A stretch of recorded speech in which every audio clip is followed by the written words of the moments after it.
Now today's sutta is from SD volume 51, chapter 18, SD 51:18. And it's called Āsaṁsa Bhikkhu Sutta. The discourse on the hopeful and the monks. Āsaṁsa means hopeful, and Bhikkhu, of course, here means monks. Now here, Bhikkhu actually is singular, but here we call it's in the stem form. So when you translate into English, it is the plural. So you got to look at the context. And this is from Anguttara 3:13. Now this word Āsaṁsa is a very famous word. It comes from Āsa. Āsa means hope. I remember decades ago, Malaysia's first Prime Minister started a gathering of nations he called Āsa. And he did mention that Āsa means hope. I think he knew some Pali because he was this Tunku Abdul Rahman. He was born and raised and schooled in Thailand. So he knew some Pali. And so Āsa means hope. And later, of course, Āsa became ASEAN. So here, Āsaṁsa is an adjective. It means hopeful. We don't normally talk much about hope in early Buddhism because hope gives a sense of something as if you can't get it. You just hope for it and do nothing about it. So this is one of those rare suttas, a unique sutta in a sense, where the Buddha does talk about this word because, well, people do think about hope. And what's interesting is this sutta is in the Anguttara Book of 3, Sutta number 13. Even though this sutta is in the Anguttara, which are suttas mostly meant for laymen, this is addressed to monks. Of course, addressed to laymen also, and then the monks are mentioned. This is to remind the lay people that monks also have their task and duty to perform. So this sutta is about who we are, what we are, and beyond, more than that, what we can be. Okay, so this is a short, easy sutta. There are two triads of people, two sets of 3 people each. And in the case of the first set, the words are, you can see at the bottom of the page, there is the hopeless, people who feel people don't kind of look positively to life. So this is called nirāso. So here you notice that āsaṁso is a nominative singular, but normally in the stem form it would be nirāsa. Okay, but here it is given in the nominative form, nirāso. So āsa or āso, and then here ni, meaning not having. So there's an R here because it's the E, I or E sound here, and then the R, the both vowels. So you need this kind of like a bridge. This consonant helps us to pronounce the word more easily. Otherwise, we have to say like nirāso. You can feel in your mouth there's a bit of a jump there. So nirāso is smooth. Someone who is unwilling or unable to work for progress socially. In this case, quite specific. It's about lay people who should put in more effort, in other words, to motivate people. Okay. Then the second group are called āsaṁso, right? So here again, you have āsa here. This is the name of the sutta, hopeful, āsaṁso, āsaṁsa, and someone who's willing to progress. Here, of course, progress also means mentally, socially, and then, of course, this third one is spiritually. This is very interesting. You got the one who is hopeless, the one who is hopeful, and the last one is the one who is hope-free. He doesn't need any hope. here the Pali word is vigata. Vigata means gone. There's no need for it, right? So vigat'āso. So you can see how Pali words are formed. It's a very beautiful thing to know. Right? That's why I put this apostrophe here to show there is a missing vowel here, vigata plus āso. So when you join up, one of the vowels, in this case, the preceding vowel is elided. Elided, that means not mentioned, so removed, vigat'āso. So here is a very nice flow of sounds. In this case, one who is enjoying the fruits of his progress, one who is successful, right? And then you have, in the second set, these are three kinds of monks, okay? The three kinds of people, monastic life, monks and nuns, renunciants, in other words. So the first are the hopeless, one who is immoral but pretends to be good, to be a renunciant, false monks and nuns, in other words. Okay. Then there are the hopeful, a renunciant who desires for progress. Okay. And then the last one is the hope-free, doesn't need any more hope. A renunciant who's enjoying the fruits of progress or awakening, right? So you can see three levels. So it's a study in the word hope, but in a very positive way. Okay. So let's look at the sutta itself. It's quite an easy, short sutta. Let's go down to page 89. Right, Āsaṁsa Sutta, the discourse on the hopeful and the monks. Yeah, notice in the title there is no ch, there's no n here, but Pali is a very rich language full of inherent words, so you can translate this as Āsaṁsa Bhikkhu Sutta. So you can add in there depending on the context, depending on the teachings given. All right, three kinds of persons in the world. So here again, we see the Buddha speaking to the monks unprompted. Because there are these three kinds of person found existing in the world. What are the three? The hopeless, those without hope, nirāso, the hopeful, āsaṁso, and the hope-free, vigat'āso. And the pattern is always the same. The Buddha will mention the topic or the thesis, and then you explain them one by one. You can see I put around brackets here 1, 2, and 3. And one bhikshu is a person who is hopeless. Now, in this case, you notice in this sutta, the Buddha actually explains the terms. He doesn't just list the kinds of people. In some cases, the Buddha does just that. That means we have to look up elsewhere for the interpretation and the meaning of the term that the Buddha gave. But in this case, you find this is not often mentioned, so the Buddha defines them for us. So here, in the case of the person, the number one, the person who is hopeless or without hope, here bhikshus, a certain person is one reborn into a lowly family, a family of outcasts. In India, the word is chandala, okay, outcast. This is an English word, so you have a CH, whereas in Pali and Sanskrit, there's no H, it's just C, but it's pronounced as chandala. In other words, it's a very light cha, okay? Whereas if it is CH in Pali, cha is a very clear plosive cha. You know? So this person is born in a low family of the family of outcasts, and then the Buddha mentions the various kinds of work they do in India in the Buddha's time anyway. So this is a social statement, so it may not be true today, although in some places this may be the case in India anyway. A family of outcasts or of bamboo workers, right? So this is a difficult job, a very risky job also.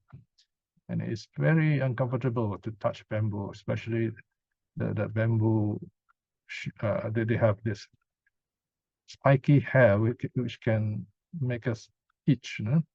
So these bamboo workers, but you need to be skilled. You need to know what kind of bamboo is ready to be cut, how to work with it. So there is some skill needed here, but that's all they know. So this is one of the problems. And normally they don't make much money. Of hunters, all right? So in the Buddha's time, hunters are regarded as belonging to the outcast because they have to kill, right? Of card makers. So again, notice here in the Buddha's time, card makers is a very laborious task, but you can see in our times things are a bit different. Things have changed. No? If you're a card maker, you probably will be respected. You'll be rich even. Okay, and then in the West, you have even family names. You know, with the name Carter, for example, someone who makes cards. Right? And flower scavengers. These people are really poor. Flower scavengers are those who go around collecting flowers that people throw away. For example, people they made offerings of garlands for various occasions, wedding, funerals, and so on. So they collect this. You know, there are lots of flowers in this garland. So they will kind of remove the still fresh flowers and then throw away the rotten ones and so on. And then they sell these flowers and they get a bit of money from that. So you can imagine it's really hard work basically and poor income. So they're poor with little food and drink, who lives in difficulty where food and clothing are difficult to get. So here we see a description of socially deprived people. Now, this is the kind of passage where we have to look at it and understand that this is a social statement.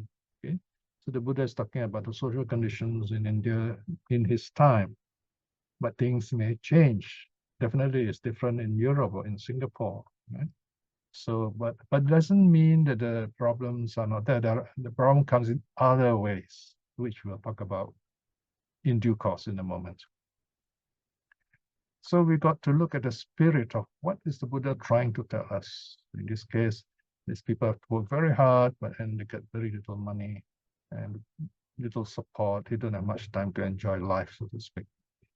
And not only that, and he can be anyone, not just a man.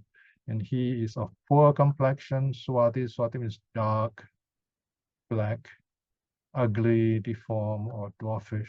So this is just to help you have an idea of what the Sutta is trying to say. With much illness, purblind.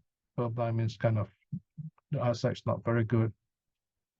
Well, as we age, we do become purblind too. In many cases, deformed in either arms or both.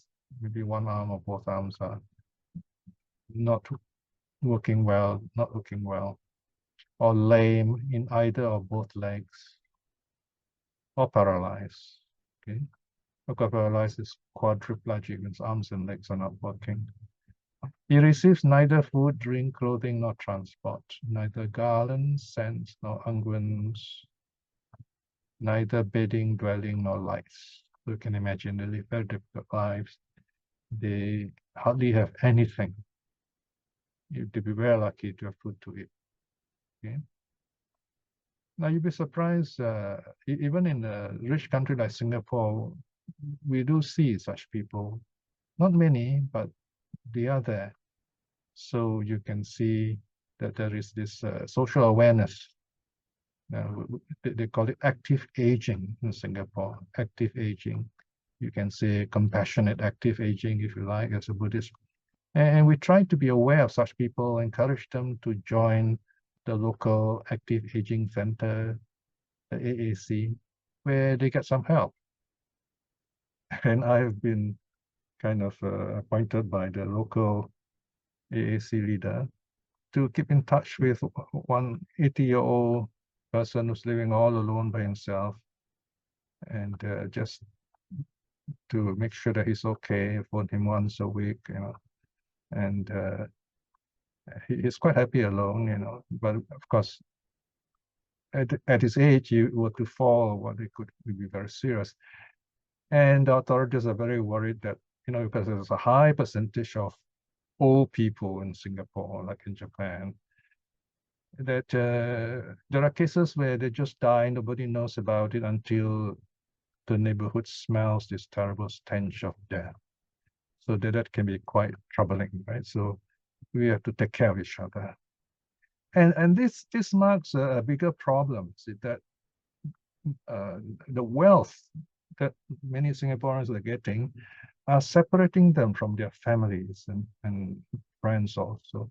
So it's a very rare thing that families will take care of their elders, their parents, So they would rather rent a house, big house, and this old folks. They're lucky if they're still a pair couple, they live together, and maybe we have a maid, but they're all alone by themselves. So you see this kind of new situation where wealth alienates people into classes, and age also alienates the person. That the young do not speak to the old. Unlike in the kampong situation, you find young people will address seniors, like you see in Thailand. The seniors are well respected, parents are well respected, but you don't see that in a new society like Singapore. So this can be very, very troubling. And so the authorities are trying to address this situation over the generations, over the decades. Right. So we see a slightly different kind of social problem here. There are really no poor people in Singapore, but there are poorly treated people in Singapore. So that comes to about the same thing, suffering, right? Now, so here is the advice, or rather a kind of observation the Buddha makes. The Buddha continues, he says, he hears that person who is born poor and unfortunate. He hears, it is said, Kshatriya nobleman's name so-and-so has been anointed by the Kshatriyas with Kshatriya consecration. Here, meaning he's a nobleman, and he reached an age where he is recognized as a nobleman. Okay, so it's something grand and big, of wealth and power. But unfortunately, it does not occur to him thus. Now, when will the Kshatriyas, the noblemen, anoint me too with a Kshatriya consecration? Now, of course, it's unlikely this person will ever become a Kshatriya, but the point here is this low-class person never think of rising above his station. This is one of the cruelest effects of the caste system in India, invented by the Brahmins. You find even to this day, those in the lower caste, they're unlikely to think positively of themselves. So that they are, in a sense, forced to think. You are born in this caste, this is your job, this is your karma, so you got to behave properly according to your caste, something like that. So here, there is a hint here, a kind of social action. You can take this teaching as a kind of a social activism, where the Buddha is saying, if you don't think of rising from your lowly status, you'll be stuck there, right? So here is the hopeless person. He doesn't think of rising from his station. He sees other noblemen being consecrated. He doesn't say, oh, when will I become noble myself? Something like that, right? So this person, bhikshus, is said to be hopeless, right? Or without hope. Of course, when you say the English word hopeless, it's got this rather heavy, bad sense that the person is useless and so on. Perhaps we should put a bracket here as without hope, right? So this person doesn't think that he has a way out, doesn't think of the idea that he can grow, he can change. That's the meaning here. Okay. All right, now let's go down. Next, number 2, further down. Yeah. Now, And what bhikshus is a person who is hopeful, āsaṁso or āsaṁsa. Now here bhikshus, there is a head anointed kshatriya raja's eldest son. So here we have this nobleman who's the leader and his eldest son who is worthy of being anointed, but not yet anointed and has reached the age of discretion. So it's like maybe 16 and he's ready for kind of going through this ritual of being recognized as an adult. He hears, it is said, Kshatriya so-and-so has been anointed by the Kshatriyas with Kshatriya consecration. It occurs to him, so this is this young person who's kind of has reached the right age. So he thinks that, now when will the Kshatriyas anoint me too with the Kshatriya consecration? Right, so this person, bhikshus, is said to be hopeful. So this person, in other words, because of his class, his family, his situation, he's able to think like that, and he's going to get it. Right? So he's hopeful in this sense. Right? So this just to show, in comparison to the first person, the second person has got all those abilities to think positively, right? Now we come to the key teaching that the Buddha wants to give us in this first part. And what bhikshus is the person who is hope-free, vigat'āso. Vigat'āso. Now there should be a apostrophe. Vigat'āso. Here, bhikshus, there is a head anointed Kshatriya Raja. He hears, it is said, Kshatriya named so-and-so has been anointed by the Kshatriyas with Kshatriya consecration. Now, in this case, it does not occur to him thus. Now, when will the Kshatriyas anoint me too with the Kshatriya consecration? So he doesn't really bother about it. Why? Why is that? Because his past hope of anointment was stilled when he was anointed. He was already anointed, so he doesn't think about it anymore. This person, bhikshus, is said to be hope-free. He has already attained that state, so he's happy with it. So he doesn't have to think anymore of being anointed, being given the title, and so on and so forth. So this is the beginning, this is the first part. These bhikshus are the three kinds of persons found existing in the world, right? Now, the next three, we'll look at it after the short break. So now in the second part, in the closing section, the Buddha talks about the three kinds of monks. 5. Even so, bhikshus, there are three kinds of persons found existing amongst the monks. What are the three? The hopeless, without hope, the hopeful, the hope-free, right? So now the Buddha addresses the three terms, the idea of hope, on a higher level. So previously we looked at what's called the social level. So here we have the spiritual level. So 6. And what bhikshus is the person that is hopeless, without hope. Here, bhikshus, a certain person is immoral, evil in nature, impure and suspicious in conduct, secretive in action, not a recluse, but claiming to be one, not a celibate, but claiming to be one, a rotten to the core, corrupt, a heap of filth. So the Buddha is quite direct in his addressing these really bad renunciants. Now, this last part is very interesting, this last phrase, a heap of filth. Here, you can literally translate this a dung heap, if you like, okay? Now, early Buddhism is interesting, the sutta is interesting because there is an area which not many people dare to touch or even mention, and that's called scatology.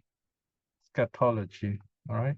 You find in early Buddhism, there's often a mention of filth and dung, basically, partly as a practice of loathsomeness. Right?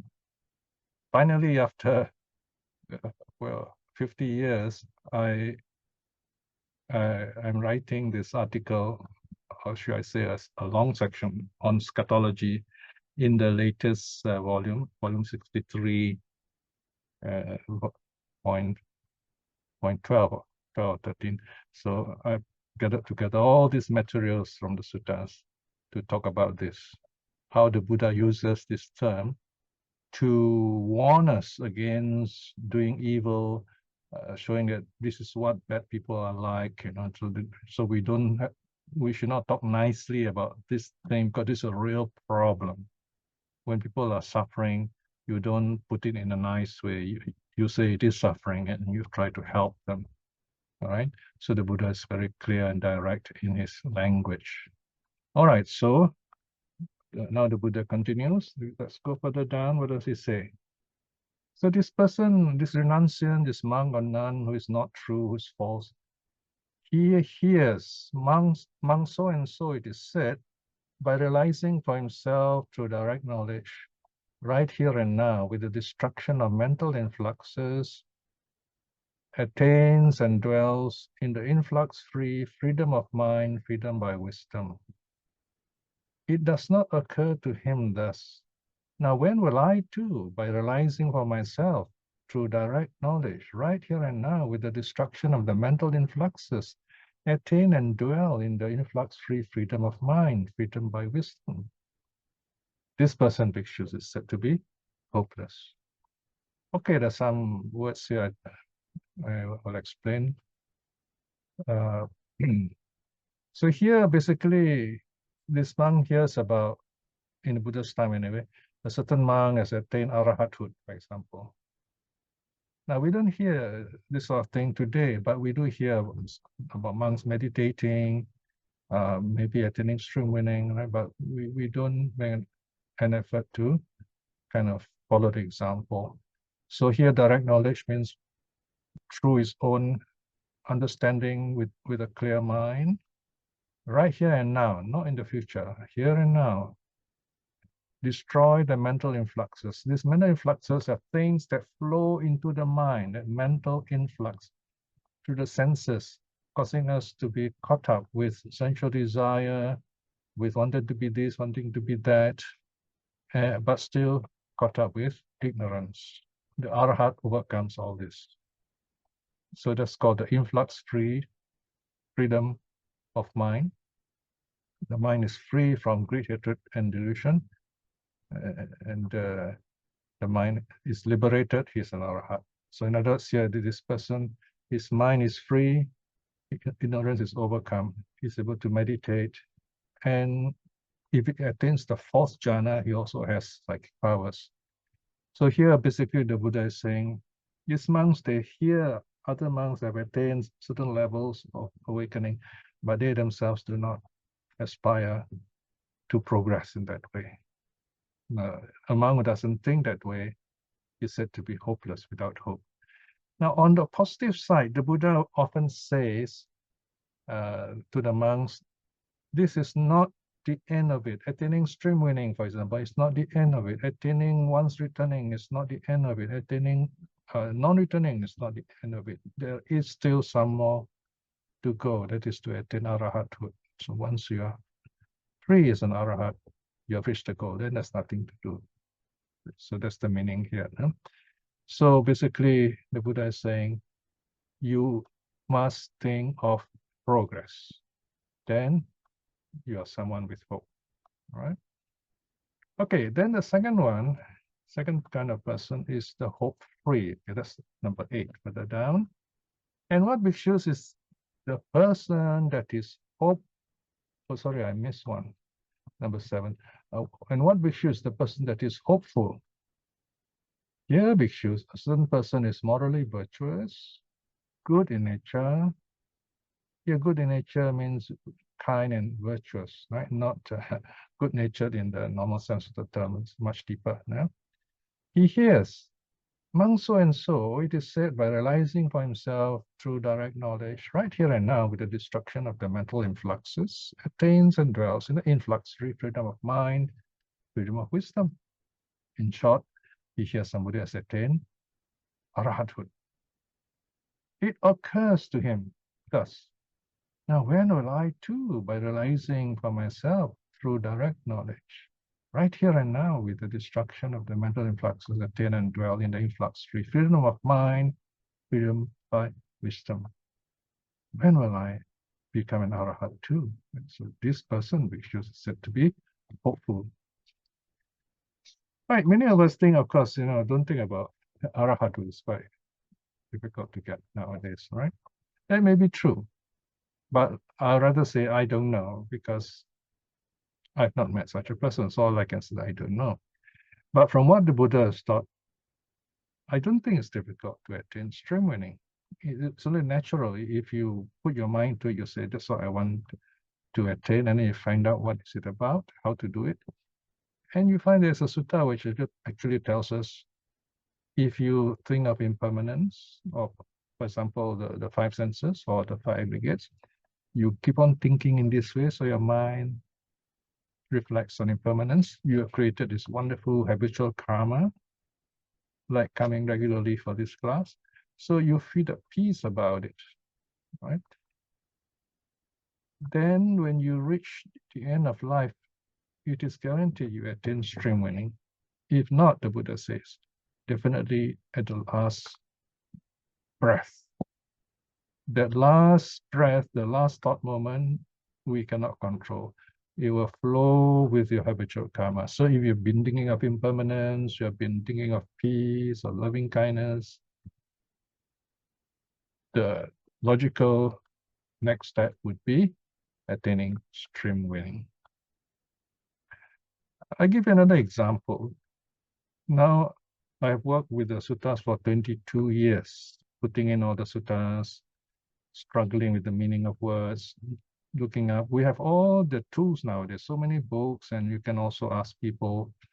Although the people are not helpful now, there's a very few teachers you can actually ask for help of this nature. You have enough texts. So if you know Pali, you have the Western discipline in the academic studies, you can put all this together. Plus monastic training, your own practice of the Dhamma. So whenever I do my sutta work, I say, okay, I have written something about this in this particular sutta, as some of the earlier ones. So all those things I've done in the last 22 years, come back. I say, oh, this is wonderful. This is called good karma. You have done this in the past. All you do is now just look it up and then put it back. Now you put it in a bigger, brighter, and better context. You begin to understand better what's going on, and you write it in such a way that people who read this text will also understand it. And big problems, difficult problems becomes simpler and clearer to explain and solve. So that's how you create good karma for yourself, by not giving up, by doing bit by bit, right? In Pali, we say tokang. That means little by little. That peace will come. I mean, even right now, you look at yourself, each of you, you have kept the precepts. You've not been killing, stealing, committing sexual misconduct, lying, or getting drugged and drunk. So at least you have kept the precepts, or most of the precepts. To the extent you have been hopeful, right? So, and build it up. Kind of focus your energies so that you become even better. So this is what the Buddha says. This is the hope-free person. This hope-free person, here somebody has become an arahat. He says, oh, I want to be the arahat too. But this hope-free person, this hope-free person is the next one, the last one. He's the one who becomes an arahat himself, right? He has become an arahat himself. So it does not occur to him thus, now when will I too, by realizing for myself, by direct knowledge, right here and now, with the destruction of the mental influxes, attain and dwell in the influx-free freedom of mind, freedom by wisdom. Why is that? because his past hope of freedom is stilled when he was free. He already has become an Arhat, so it doesn't have any more need to want to be an Arhat, right? So this person, bhikshus, is said to be hope-free. So this is the last kind of person. These bhikshus are the three kinds of persons found existing amongst the monks. So there you are, you have three kinds of lay people and three kinds of monks. Those who are without hope, those who are with hope, and those who are hope-free, who don't rely on hope. Okay, I've done the teaching. Now let's open for questions. Thank you, Piya, for the teaching. There's no question at the moment in the chat box. Anybody would like to ask question, please, you can unmute yourself. Or you can ask directly. No?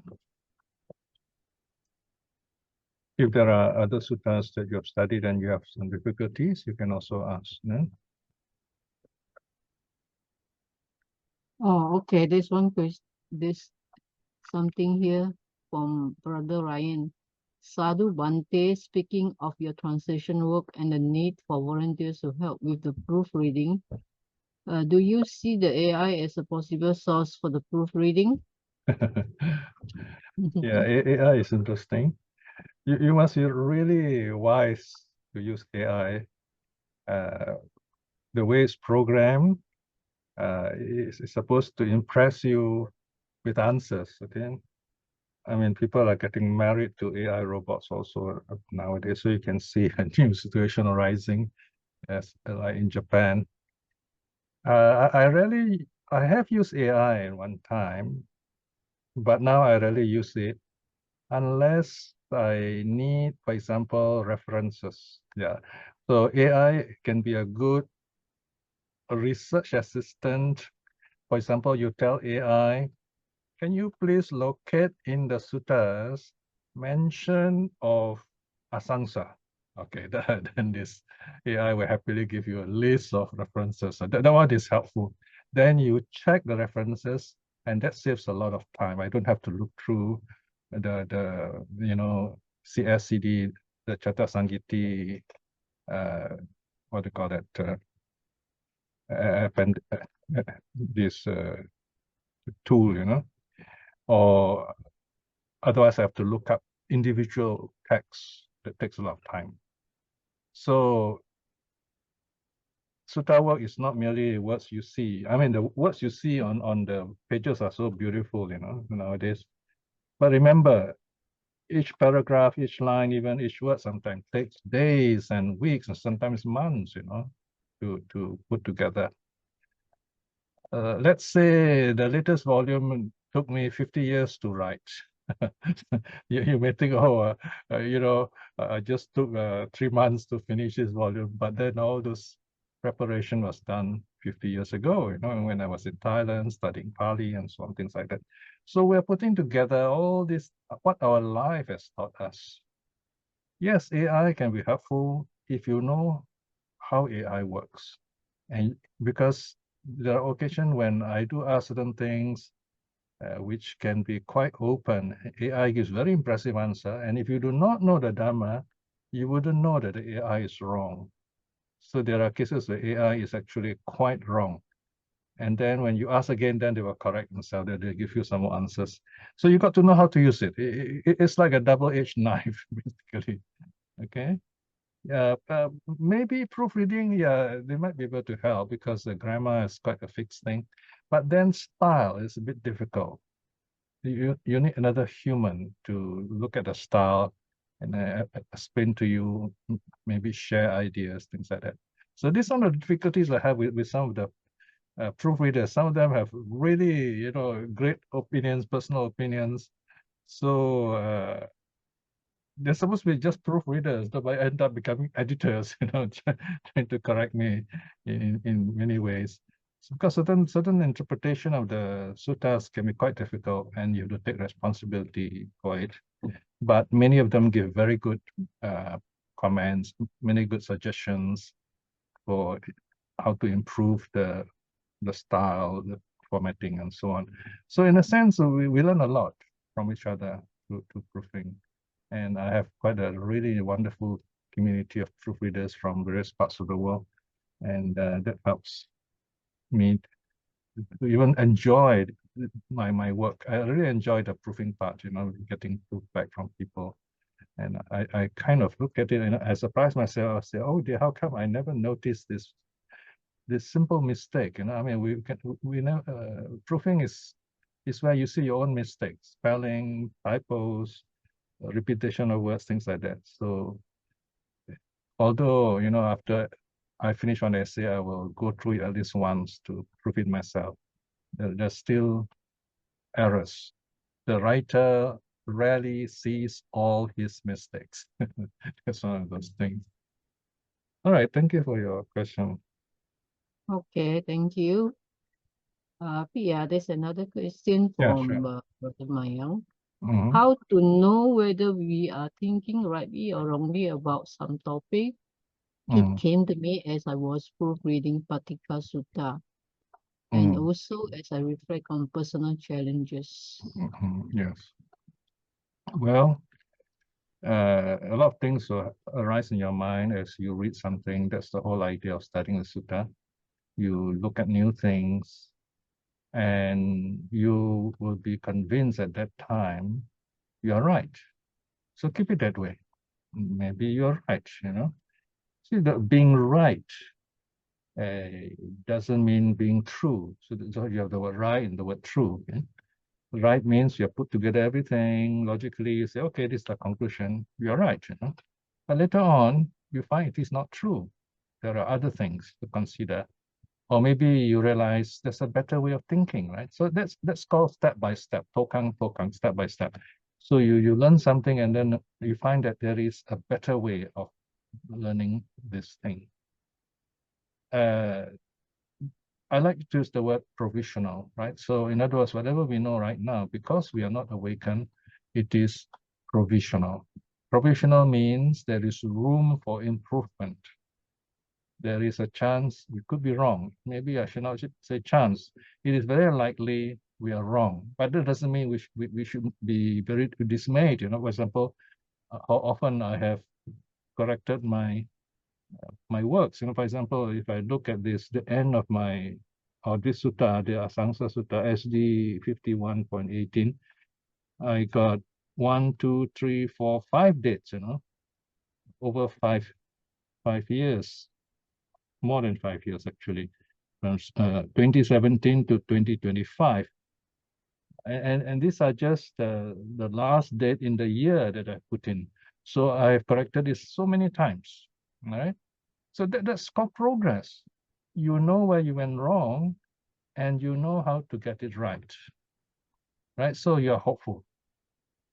And one day when you are awakened to at some level, stream within maybe, you find, oh, okay, you're clearer now what to do. That's how it goes. You keep on looking at yourself, how far you've gone. As you journey, you look back, say, oh, okay, I've passed this town, now I'm in this new place. And you keep on moving. That's called progress. That's called hope. Okay? All right. Next question. Thank you. There's another question. So we come back to learning by making mistakes. Is the comment from Brother Mayang. Well, more like we learn from our mistakes. I mean, we don't plan to make mistakes. Mistakes are things that we miss something, right? We don't plan to do. If you plan to do it, then of course it's wrong. We don't plan to mistake something, right? So that wouldn't be called a mistake, It might be called an error or some unwholesome thought. So a mistake is something we did not foresee it. It happens out of ignorance or out of delusion. But later on, when we look back, we realize it is so or it is not so. Okay, that's wisdom. All right. Okay, thank you. Any more questions? We still have 8 minutes. Yeah.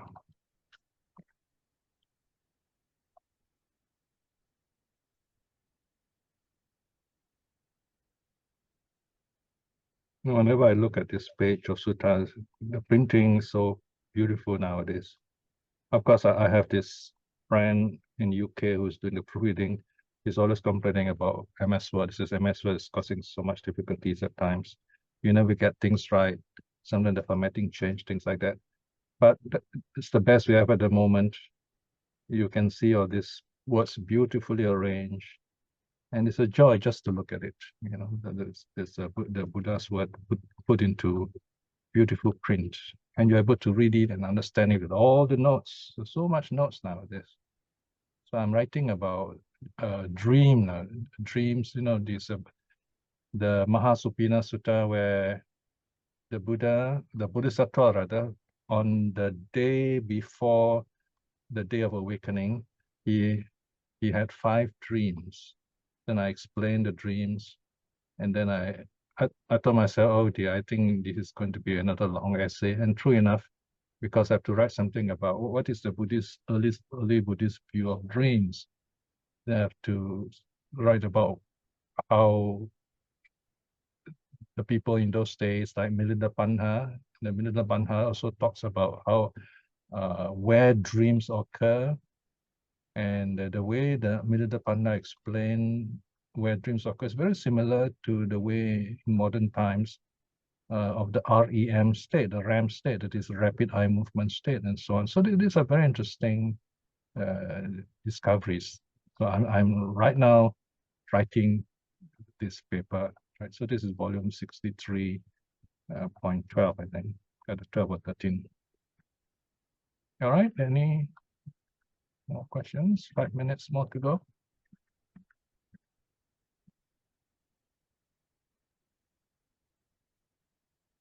Yeah, there's this in the Buddha's teaching, which says that if you want to have good dreams, you do metta. Yes. Oh, How yes. does it work? Okay, so now doing metta is basically clearing your mind of negative thoughts. So you have these happy, positive thoughts. If you feel very happy, you feel this openness, this joy, this radiance. So it is said that even the devas love you. It's like you have this very nice and friendly person smiling and happy, and you just like being with this person. Animals also like you. They come to you, they're very happy, you know. So and because you have these happy thoughts, you tend to be happy, and you tend to dream good dreams also, or you have less bad dreams. Like say, as we age, we may have difficulty sleeping. We might not be able to get that 7 to 9 hours straight. You wake up. If you wake up two times a night, not too bad. You wake up to pee and so on. But if more than that, then you've broken your sleep. That can affect your health. So you have to learn to basically relax. When you do get up in the middle of the night, just smile at it. Because of course, we tend to look at the clock, say, what time is it? So there are occasions where if I do wake up, I said, don't look at the clock. Just go back to sleep, you know. That's one. Or you can just do metta, do breath meditation. But I find one exercise very helpful. That's the conscious deep breathing. They got various names for it. One is, I think, like 428 or something like that. That means you breathe in to the count of 4, deep breathing. But this deep breathing is thoracic breathing, abdominal breathing. You breathe down into your abdomen, and then you extend your costal muscles. So you fill the thorax with air. So the whole belly is closed. Thorax filled with air. Count to about 4. And then there is this space about, you count 2 to 4. And then you breathe out. Pursed lips. Pursed lips, it means like almost like whistling like that. So you just breathe out all the air to the count of 8. That means let all the air out until as if there's no more air to come out. After that, you will naturally breathe again. So you do this 2-3 times. From what I read, these doctors and psychologists, they advise us to do this at least 5 times in a day. So I suppose if you get up middle of the night and then you find you want to go back to sleep, just do this deep breathing. It relaxes you, and don't think about it. You find you fall asleep. Right? Of course, the area you're sleeping in, just look around, see whether you like the environment or not, and can readjust your sleeping space so that you feel better when you sleep. And you're not too cold, not too warm, things like that. So these are adjustments we need to make as we age. Okay. All right. Any other last minute question? Okay, no more questions, so we'll end it here. Okay. So let us Okay. Thank you. spend a quiet moment. Once again, let us remember this wonderful time we have spent in renunciation, dedicating ourselves to the 3 jewels, reciting the 5 precepts, 3 of which 5 precepts, doing some meditation, listening to the Dharma. Let us send positive thoughts, happy thoughts to ourselves and to our loved ones in this very precious and powerful moment. Also to your teachers, so that they be well and happy to be able to learn the Dharma and teach us. And to show our gratitude to the 3 jewels by saluting them 3 times. Arahang Samma Sambuddho Bhagava Buddhang Bhagavantang Abhivademi. Swakato Bhagavata Dhammo Dhammang Namasami. Supatipanno Bhagavato Savaka Sangho Sanghang Namami. Sadhu, sadhu, sadhu.